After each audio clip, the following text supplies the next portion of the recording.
You're right, guys, Shay here, Uneven Bounce. Hope you guys are well. So, my reaction to the fourth and final test between South Africa and England yesterday at the Wanderers, Johannesburg. England won the test match and have won the series 3-1. So, yeah, bit of a disappointing end, really, for South Africa. I thought they would have put up a bit more fight. I'm going to start with them, actually, and kind of the highs and lows of the test match for them and what the kind of implications are at a wider level. So, I guess start with the highs. I mean, I said all the highs. Let's start with the positive, I guess. It's pretty best to do that, isn't it? So, I think, obviously, what I would say is my perspective. I've been saying quite a while now that Van der Dusen should have been consistently picked for the series and should get his opportunities. Obviously, with the kind of Bavuma chain hanging around these people's necks, it's good to see that, that the weight expectation for Bavuma to get back into the team didn't cause too much of a problem. People like Van der Dusen, who performed very well. I think he came up with an interview actually a week or two ago about knowing about the transformation and the fact that he also is aware of his position in the team and that he also is obviously constantly on the threat if Bavuma's not there. But he's done very well. I mean, if he scored 350s in the test series, I think what he's shown as well is that the manner of the way he scored these runs, 98 in the second innings, I mean, it's a real shame, but he didn't get his, obviously, main 100. But the fact that he made 98 and the pace he scored at compared to the sedate pace he bat at in Newlands just, for me, shows that he can obviously adapt to the situation. Now, I think it was kind of, they knew the kind of game was lost in this match in the second innings, so he batted him much more aggressively. But don't forget, Van der Dusen's made his name through T20 and ODI cricket as well, so he's done well in those formats. So because of that, I think he did very well in the CPL a couple of years ago. Since then he's played in Canada as well in that T20 tournament over there. So he's done well in short format cricket. So he's not just a guy who's block. He can play the game. Don't forget as well, he was thrust in at 3 as well to accommodate the rejig of the batting order basically. So he was put in at 3 in only his fourth test match. So I think that's a very positive note for South Africa in this test series, that they found someone now who could become hopefully the mainstay of that top 6. Whether he stays at 3, we'll see. Obviously, Faf probably on his way out, but he might come down a spot. But I think you might just see him stay at 3 for now. So yeah, that was good. Van der Dusen, I said before, it was a shame that he didn't make the 100. I think maybe down to nerves, because he played a very timid shot to get out in the end. He didn't need to play that shot, did he? The inside-out shot to cover, but I'm sure his opportunity will come again and he'll get over the line. Nokia, obviously, Anric Nokia. Is it Anric Nokia? Apologies, but yeah, I think Anric Nokia. Obviously took Pfeiffer in this match. He's really what starts off in his entire series. Really happy for him. I think obviously going to this test series, especially when Philander announced that he's going to retire at the end of it, that there's obviously bowling spots up for grabs. I mean, I think you can say now pretty much that Rabada, Mirage are your two kind of fixtures, your first names in the bowling attack. And then say let's go with a 4-man attack for now, forget about the all-round position, but a 4-man attack, you've got Mirage and you've got Rabada. Who's your other two? Well, you've got basically 2 seamers. So you've got to see the likes of Bjorn Hendricks now, Dane Patterson, Nokia. Those 3, you would say, are the 2 of those 3 would come into the team as your third and fourth bowlers, supported by the all-rounder. Now, I'd say that, I mean, Hendricks did well. I mean, he took 5 in the second innings, but England playing some loose shots as well. I think he did okay. I'm still not fully convinced, to be honest with you. I think Nokia has what it takes on certain pitches. I mean, obviously he's quick, which is what I think I said before that every kind of international captain is looking for. A tier A fast bowler to give a bit of an X factor in their lineup as part of their armoury.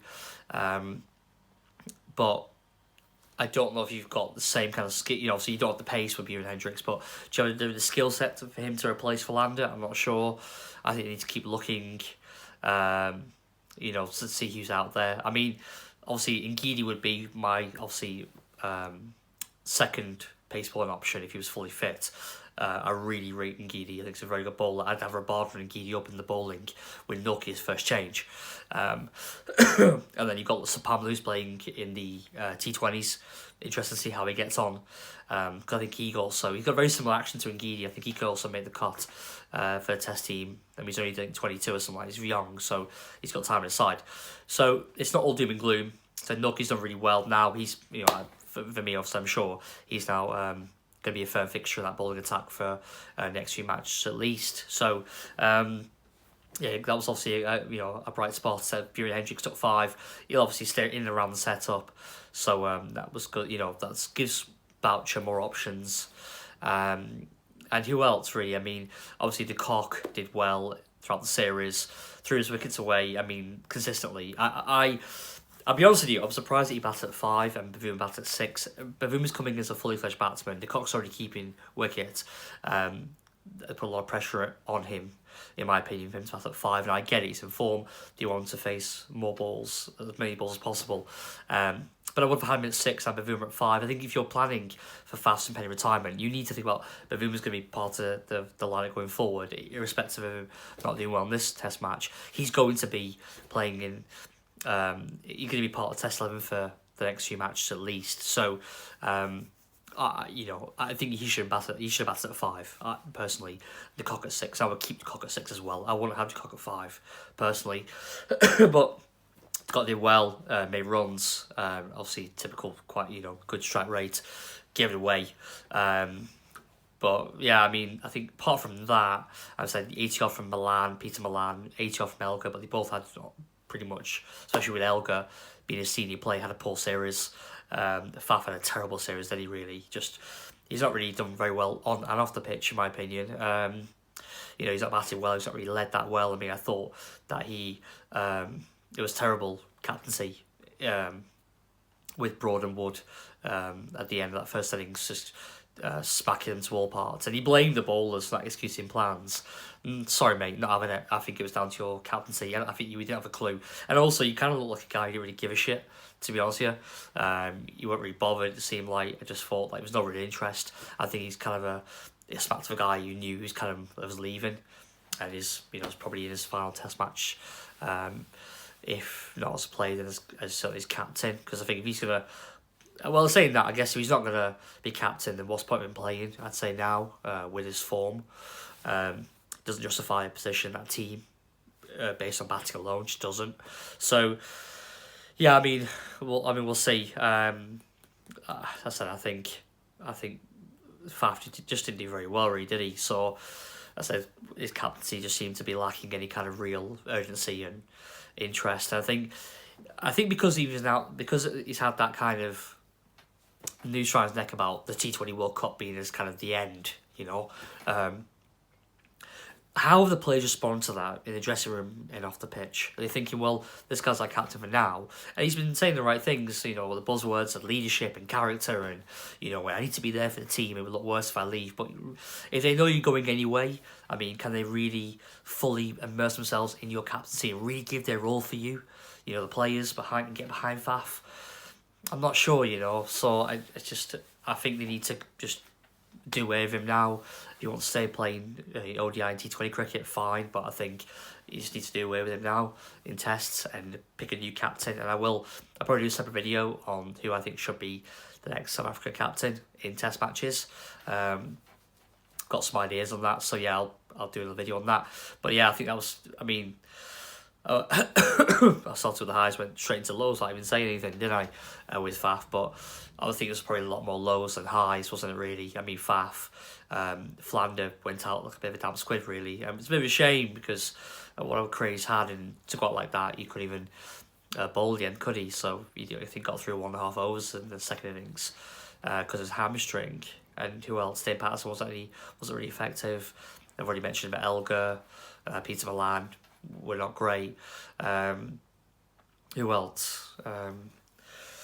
Mirage did okay in the match he played.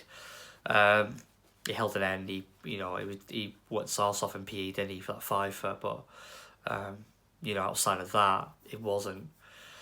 He wasn't anything spectacular. But I still obviously very much think of him as the number 1 spinner.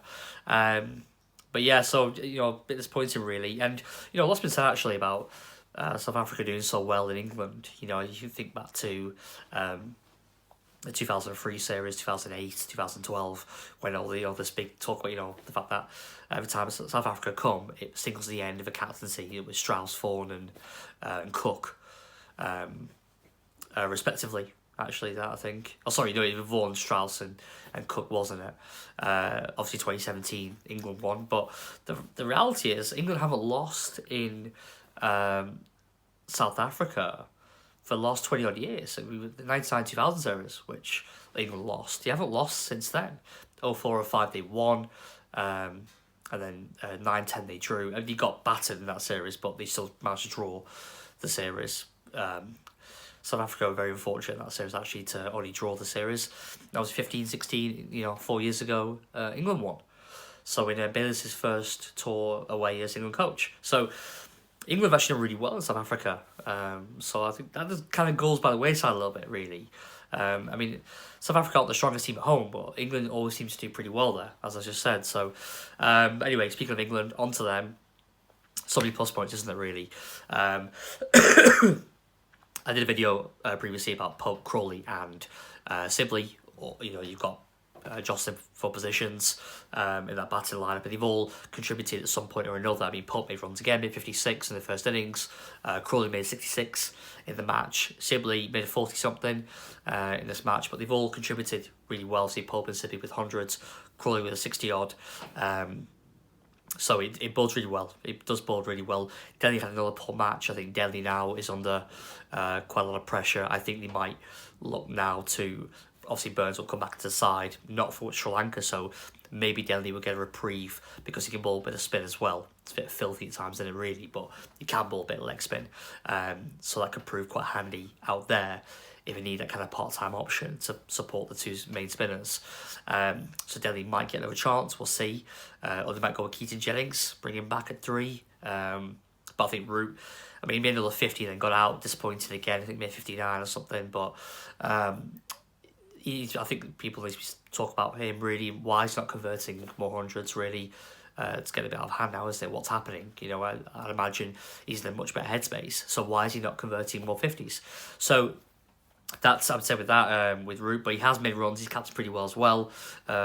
Despite me saying that maybe he should drop down from captaincy. But as he also said, that if he continues to win, obviously, that will obviously help as long as he's making runs as well. We don't want to mask over the cracks. If he's making runs and captain well, then, let him continue. That's fine. Obviously, Ben Stokes got, I think, played the series. Fantastic. Wonderful player. I've just waxed lyrical so much now about him. Brilliant player. One of the best players in the world for me. No doubt about it. Especially at test level. I think he gets into every single international side. No doubt about it. I think every coach would take him in. Brilliant player. Did really well again. Sam Curran did well. I didn't think Sam Curran would do that well on this pitch, along with Chris Woakes. Chris Woakes did better, but I thought Curran did okay, actually, considering the wicket. I didn't think he'd be that effective, and I think they'd say I would have dropped him if you were going to play Archer. But he made a few runs again. I think this batting will always help him out, because I don't know, I'm not convinced of his bowling, over the course of a whole season, playing home and away. I say a third teamer. I'm still not sure. I'm not really sure, really, with Sam Curran. But, I think Chris Woakes is more like-for-like replacement for Anderson. But I'm not sure about him either. But listen, they're both good bowlers. And they both can, well, especially in Curran's case, can still improve. I think Curran's got still a lot of improvement to make. If you just bowl a little bit quicker, that kind of 2-3 mile an hour, faster, the extra half a year on a pace he can add to his bowling, I think he'd be something really special, actually. But we'll see. He's still growing. He's only 21 years old. So he's still growing, physically. So you never know what could happen in the future. And he can work on that element of his game as well. Other positive points. Obviously, Archie did well when he played. That first test, with a shame about his injury. Broad did well. Shows he's still got what it takes at this level. I think he's obviously feels like he's still got a bit of mileage in the tank. What else? I think I've pretty much mentioned all the good parts of the series for England. The few negative points, obviously Butler, I think he's probably might play his last test match for a while, if not ever. I don't know if he'll go to Sri Lanka now. I think Ben Foakes will come back in. Obviously did well 18 months ago when he was played there last time. So I think Foakes will come back to the team, although he had a kind of middling season last year. Sorry, I think I would probably go back to Foakes. I don't want to see Johnny Bairstow, please. I don't want to see Johnny Bairstow recalled for doing absolutely F-all. You know, just coming straight back into the team. You know, it's like Emperor's New Clothing, isn't it? You know, the more you're outside, the better you become. Absolute bullshit. You know, he shouldn't be made to, apply his trade. I don't know why he's not in that line squad. That 4-day line squad of playing the 3 4-day matches in Australia. He should be in that team. He should be in that team, the man squad. Should be picked for every game to get some red ball cricket under his belt. So I don't understand what the thinking is there. He needs games. I really don't want to see Johnny Bairstow back at 7. Please do not. I do not want to see Johnny Bairstow back at 7 for that first test match. Pick Ben Foakes. Go with Foakes. Best wicketkeeper in this country by a mile. So go with Foakes. You know, he's obviously gone there before. He's played it before recently. He made runs. Give him a shot. You know, I think it was hard done by the West Indies. So I'd like them to go out to Foakes, the selectors, to go out to Foakes. Yeah, I mean, so Butler just needs to go, I think will now just be kind of shoehorned as a white ball player. They tried, it's not worked out. Time to kind of tear the page back up and start afresh, I think. Fred Smith and the like. But apart from that, I mean, I think obviously Dominic Best, another good point to say, he did really well. Good to see him. He'll be the first choice spinner, I think, now. Even if Leach is fit again next month or in March. I